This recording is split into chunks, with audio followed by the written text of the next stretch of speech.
So technology never works the way we want it to work the first time around, and something went wrong with the first version of this video. So here is attempt number 2 at how did the Earth get to be the way it is today? So by the end of this lesson, you will be able to model some of our theories, and our major theory is the nebular hypothesis, which says that at one time, the universe was a cloud of dust that formed into a nebula, and that nebula, as particles came together, formed into a solar system.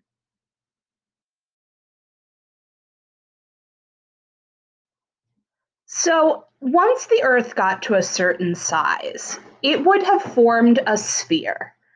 And that sphere would have been made up of all of the different kinds of material in the early Earth. But over time, that sphere would have settled out into layers. So this diagram shows our understanding today of the layers of the Earth. The inside of the Earth is made up of heavier metals, the core of the Earth. And as you go towards the outside, the materials that the Earth is made of get lighter and lighter until you get to the outermost layers where you have very light materials like carbon and oxygen and nitrogen. Things that don't weigh a lot are up in the crust and in the ocean and in the atmosphere. All right, take a look. We are going to do something to model what probably happened in the early Earth as the different materials that made it up started to cool down. In my beaker right here, I have some cooking oil. And in my tablespoon here, I have some water. Watch what happens when I add the water into my beaker. First of all, I spill some on the table, but that's okay.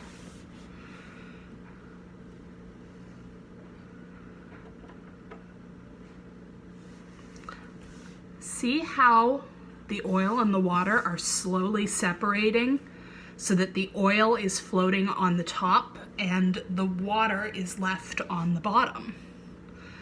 Now, we knew that this would happen because oil and water don't mix. But why is it that the oil is on top and the water is on the bottom? That has to do with density. There is, in the water, more matter in that 10 milliliters of water that I added than there is in the 10 milliliters of oil that was in there to start. So the oil floats to the top because there's less matter in it. In this little bottle, I've got some food coloring, and if I add a drop of food coloring in there, you can watch it sink down through the oil because it's heavier than the oil. So it sinks down to where the water layer is. Watch that again. There goes another one. And you can watch them sink right down through because they're heavier. And over here, I've got some honey. And if I add a little of this, it's going to sink down to the bottom too, because it is also much heavier, and it's even heavier than the water. So you can see it's sinking all the way down to the very bottom. It's even below the level where the water is, because there is even more matter in that honey for every unit of volume.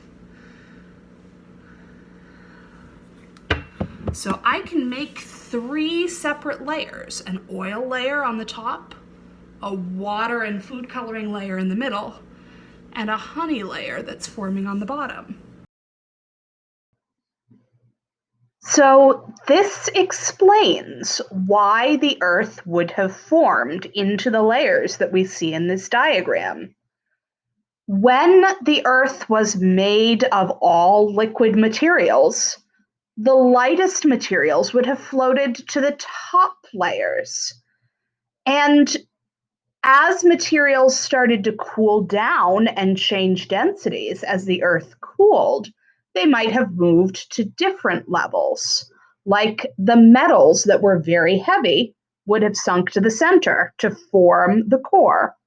But lighter materials stayed up in the crust and the upper mantle. So, all of this is how our planet Earth developed very early in its history into something that looks like what we know and love today.